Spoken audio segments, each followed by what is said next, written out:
All right, so let me start off by saying that if my parents were very wealthy, if I came from a family of extreme wealth, they were millionaires, billionaires, I would not have gone to college. I would have gone straight into investing, buying and selling businesses. I would have focused on just solely business ventures. But that was not the case.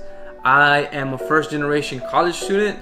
My mom, the highest level of education she did was high school in California. And my dad, I believe he got to middle school in Mexico. So their education was rather limited. When we got here to the United States, when my family migrated over here to the United States, I always wanted to go to college to educate myself and become more successful. I thought that was the best way to become successful. So that's what I did. And in my experience, there's a lot of things that I felt that I did very well. And there's also a lot of things that I think I could have done a lot better. So in this video, what I'm going to show you is how to kill it in college by the things that I did well, and also how to avoid any mistakes that you can potentially face in your college experience.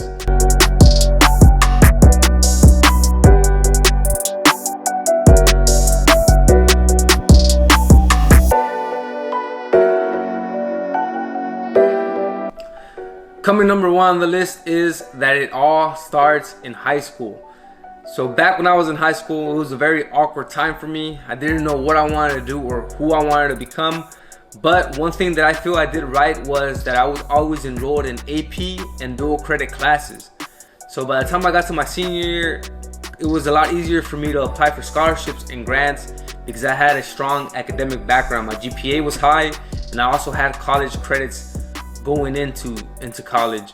So one thing that I would recommend is that try to get into different organizations and also try to start building your GPA. Focus on building your GPA so you can have that strong academic background, and this is going to help you getting into college. I was part of the baseball team, and I think I was part of the history fair club, and I did, what else did I do? I think I did the science fair club for a while. So that's going to help you out tremendously when you get into college and you're applying for scholarships and grants and getting accepted into these universities. So number two, aim for the money. It's all about the money. If you can get your college paid for, if you can get scholarships and grants, that's going to alleviate so many issues or obstacles in your way of college, because you're gonna have everything paid off.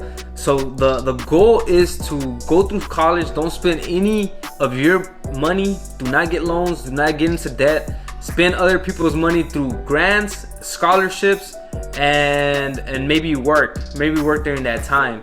So what I'm gonna do now is I'm gonna share my screen and I'm gonna show you how you can do that. All right, so you'll start off by opening up a browser. You can go to Google, and what you can do is you can type in best scholarships in Houston, and now we can see there's a couple of scholarship websites. This could be a helpful tool that you can use, HoustonTexas.gov, and it gives you a listing of different scholarships. Or you can go to specific universities that are offering these scholarships. So for example, here we have UH, the University of Houston. We can click on that link, and now we can scroll down and we can see the different categories of scholarships that this university has. So you can see they have state-funded scholarships, they have university-funded merit scholarships, university endowed scholarships, scholarships for transfer students or for international students. And then you can select one of these links. So let's go ahead and hit the state-funded scholarships. And here you can see the different ones they have, and you can also see the criteria that they have and the amount. So for example, this one, Texas Armed Services Scholarship Program, amount up to $7,000. So $7,000 is a lot of money. That can help you with at least 2 semesters of school. And if you want to see the criteria for this scholarship, just click on that link, jump in there, and now you can see exactly what they're asking for, what's the requirements, and also how much will be awarded.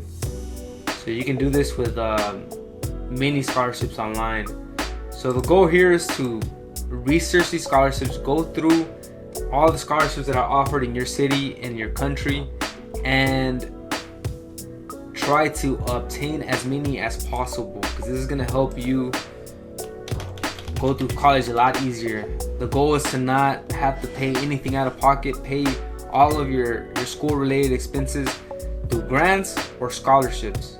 Worst case scenario is to use student loans, but you do not want to use student loans. You want to just stick to grants and scholarships or paying it out of pocket.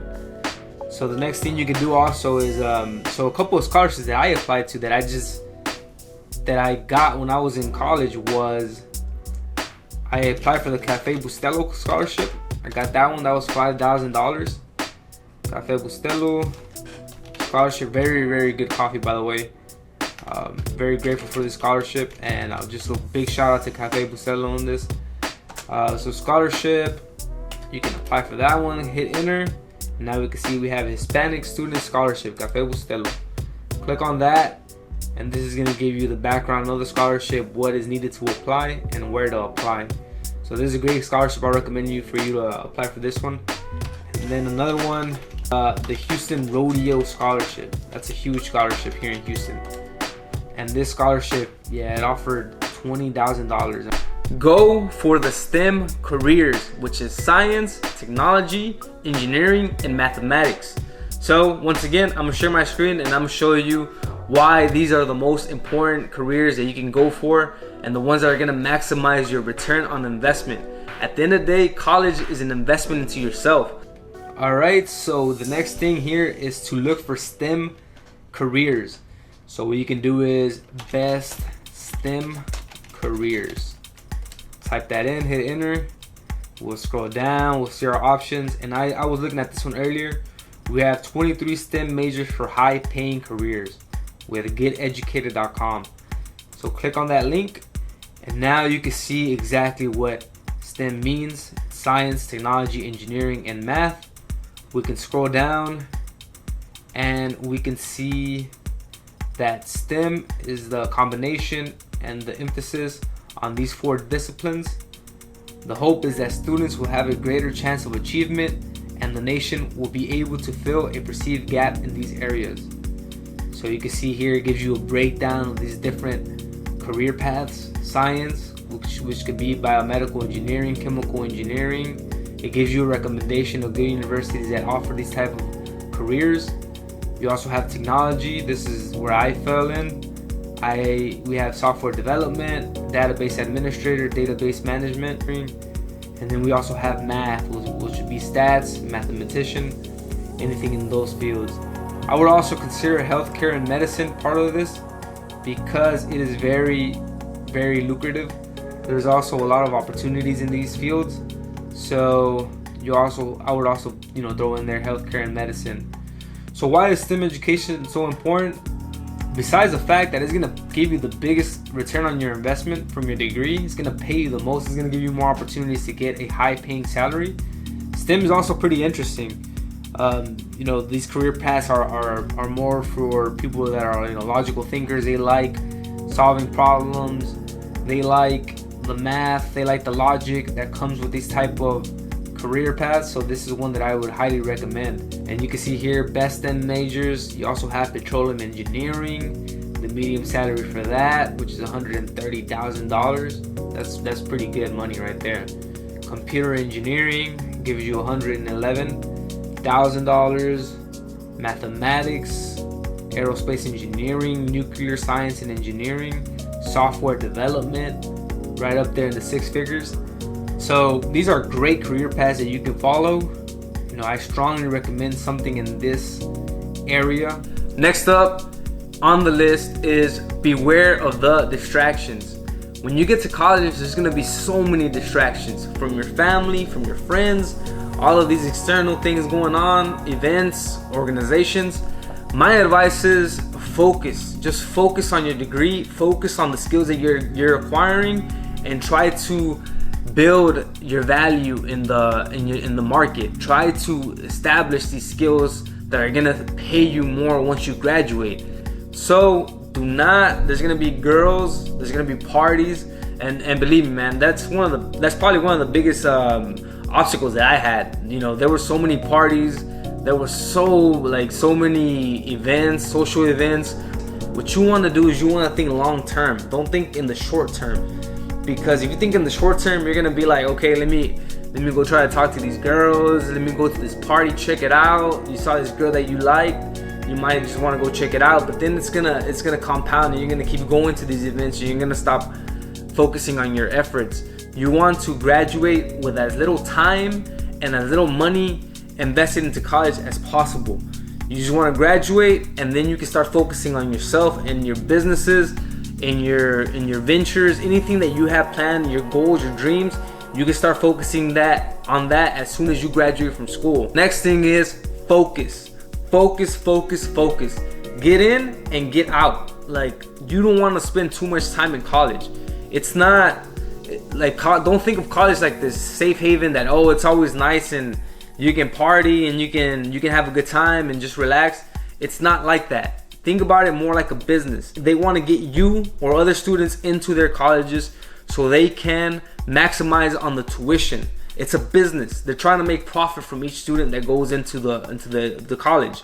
So with that, you don't want to overspend on how much money you're investing into college. What you want to do is you want to minimize your cost. You want to go in there, you want to minimize your cost, and you want to maximize your skills. So you go in there, you get your degree, engineering, STEM, anything in the STEM field, right? And once you get the degree, you finish, you get out, and then you start making some good money. And with that money, you can start investing into yourself. So that's why you just need to focus. Like, forget the distractions, go tunnel vision into this thing. Get in and get out. Bury your head down, put your head down, and just work. Focus on working, get your shit done. Once you graduate, you can start focusing on the other things. If you want to go after girls and get girls, you can do that. But now at least you have a strong foundation on your education and on your future, that if you start talking to women, you have something that's backing you up.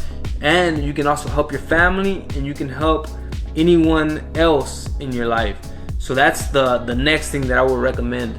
So there you have it. These are some great tips that you can use to kill it in college. Like I mentioned, it all starts from high school. If you establish a strong academic background, it's going to make it a lot easier for you to apply for scholarships, grants, and to get admitted into a great university. Once you get into college, there you need to focus. Beware of the distractions. Try to put them off to the side and just focus on your major and try to get out of there as soon as possible. Once you graduate, it does not stop there. Keep trying to learn about entrepreneurship, learn about business, learn how you can maybe create your own company, learn about investing into real estate, stocks, into different business ventures. All right, guys, if you made it this far into the video, I really appreciate it if you smash that like button and also hit subscribe, because we drop new videos every single week and you do not want to miss them. Until then, stay strong and conquer.